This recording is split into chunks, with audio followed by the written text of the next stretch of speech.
Hey, Mr. Whiskers, have you seen my Adidas jacket?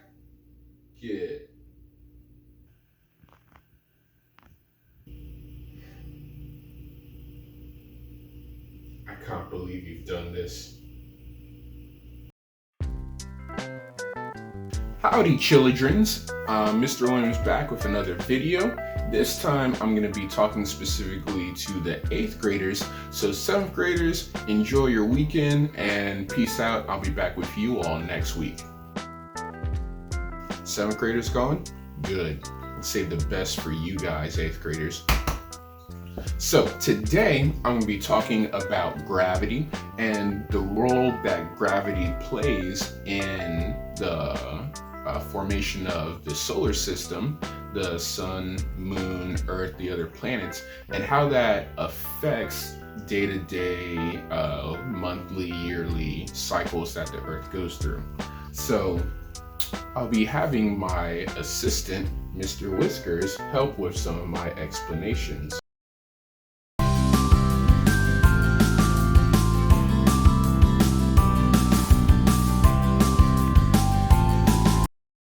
First thing we need to talk about, gravity. Gravity is that force that keeps us all down onto the ground.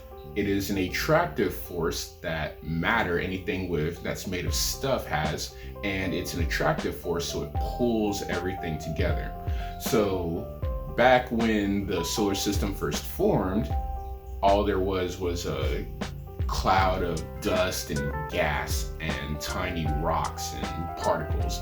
And all those little pieces of stuff had their own gravity forces. So they started pulling together and clumping up until the biggest one of them all underwent a nuclear reaction, became a star. So the sun was born, and then all the matter that wasn't close enough to become part of the sun formed their own little chunks, and they became the planets.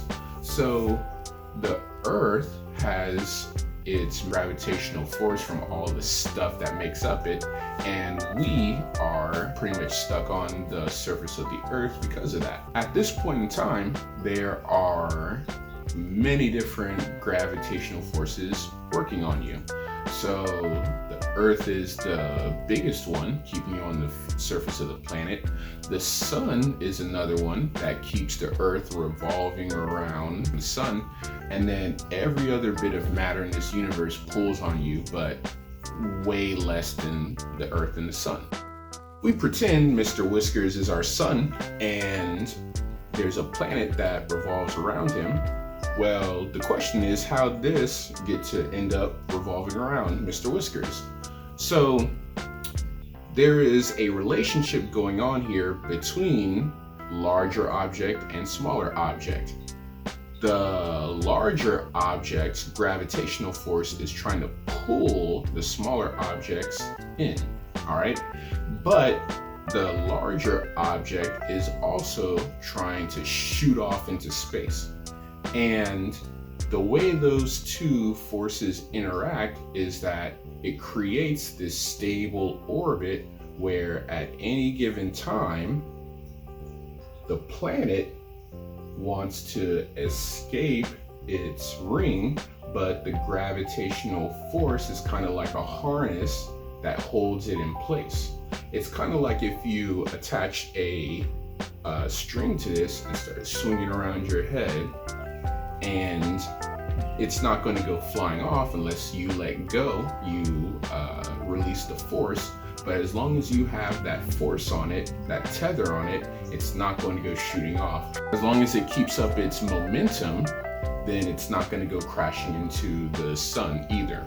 It's thanks to this orbit that we have one of our measures of time, the year.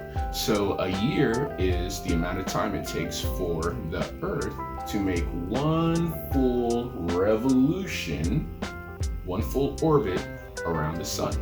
And the length of our year is 364.25 days. It's not exactly 365 days, and we make up for that by adding the leap year day every 4 years. While the Earth is revolving, it's also spinning. it's rotating. So rotation, spinning, revolving, orbiting. Make sure you know the difference between those two. So the Earth is rotating, and that means at any given time, half of the Earth is getting hit with sunlight. The other half is facing away and it's dark. So our day and night cycle is based on which part of the Earth is facing towards the sun, which part is facing away. And our day cycle is 24 hours. Day and night cycle is 24 hours because that's the amount of time it takes for the Earth to rotate completely one time. So day and night, the lonely loner's friends is running out. Sorry, if you get the reference, then go ahead and jam out. We can explain the year cycle and the day cycle. There's another cycle that we need to talk about when it comes to the Earth and Sun, and that has to do with our seasons. There is a theory, it's a false theory, that because the Earth is farther away from the sun at certain points in time of the year, that's when we have winter, and when it's closer, that's when we have summer. Not true. What is actually going on is that if you notice, we're going to treat this little line going around as the equator. So this would be the northern hemisphere, this would be the southern hemisphere. Well, turns out the Earth doesn't rotate straight up like this. It's actually tilted.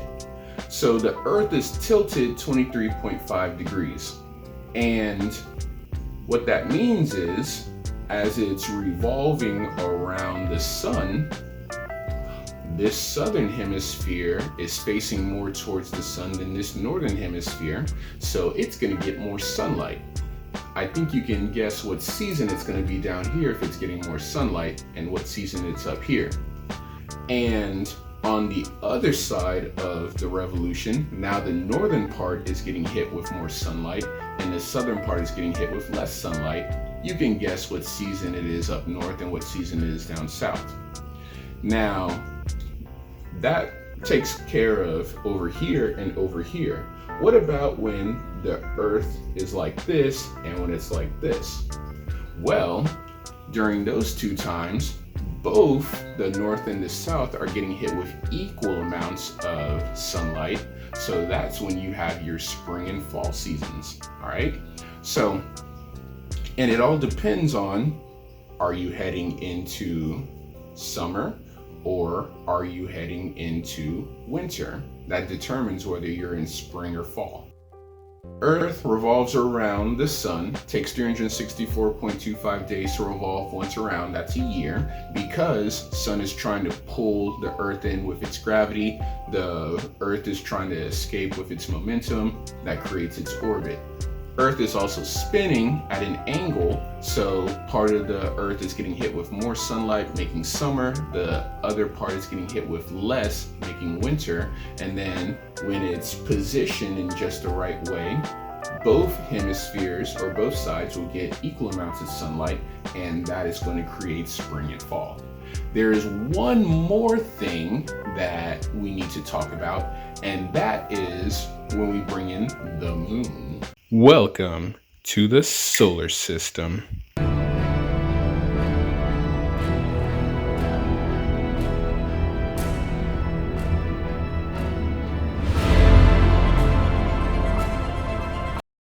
So what I have right here is my moon right here, and you're going to be the observer looking at the moon from the Earth.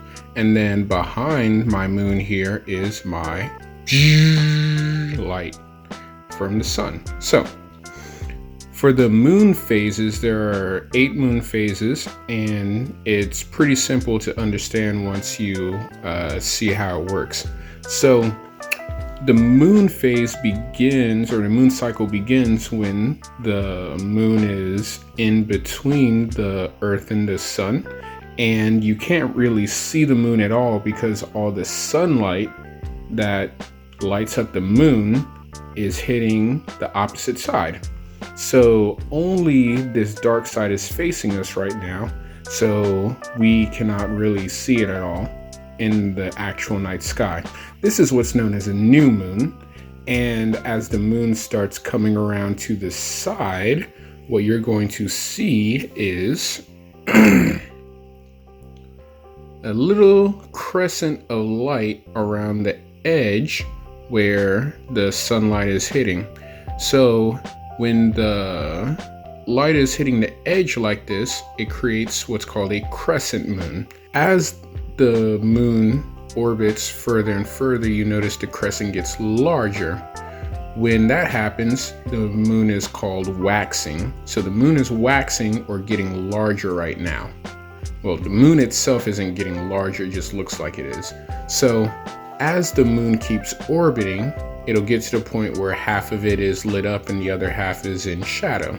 This is what's known as a first quarter moon. And if we were to rotate further,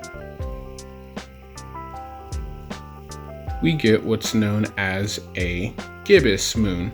Gibbous meaning it's looking very fat, but it's not completely full. And it's still waxing, so this is what's known as a waxing gibbous moon. And if we were to come all the way over, this is what's known as a full moon. Well, close enough I can get to a full moon. So all the side of the moon is lit up for us to see, and this is halfway through the cycle of the moon phase. So as we keep going around, here it's back to a gibbous moon, but now it's starting to shrink, so it is waning now. Waning for getting smaller, waxing for getting bigger. So it is a waning gibbous, and then we move on to the point where half of it is lit up and the other half is in shadow. This is a third quarter moon. Now, because it's on the other side of the Earth, you can see now the crescent is getting smaller. So this is a waning crescent moon, and then it will move back into being a new moon, and then it'll start all over again. A couple other things to mention. One thing that you see right now is that the moon is blocking all the sunlight right in front of it. Every so often, the moon does this where it blocks off sunlight and casts a shadow onto the Earth. This is a solar eclipse, and if you remember a couple of years ago, we made a really big deal about a total solar eclipse that you guys were able to see during the daytime. And you went outside, you looked up, even though your teachers told you not to look up, you looked up anyway, and you would have seen the sun blocked out with a little ring of light around it, or at least a little sliver of light. So whenever the moon gets in the way of sunlight and it casts a shadow on the Earth, that is a solar eclipse. And then if we were to move back this way, where now the Earth is casting its shadow onto the moon, this is a lunar eclipse. And lunar eclipses, they're perfectly safe to look at. And normally the moon looks red, like a blood red, because light filters through the Earth's atmosphere and bends its way around and ends up hitting most of the moon. So what does it all mean? Things like our day and night cycle, our yearly cycle, monthly cycle, our moon phases, they all come about from gravitational forces interacting between the Earth, the sun, and the moon. And life itself is dependent on the fact that we have seasons, the fact that there is a day and night cycle, the fact that so much of life depends on this being down and that being up. So do your reading, watch the videos that go along with it. Hopefully this helps you to kind of get a better idea of how everything works. And If you have any questions, then email me, get in contact, and keep an eye out for the next video. With that being said, make sure that you wash your hands, don't touch your face so much, eat your vegetables, listen to your parents, don't be annoying, and yeah, take care until next time.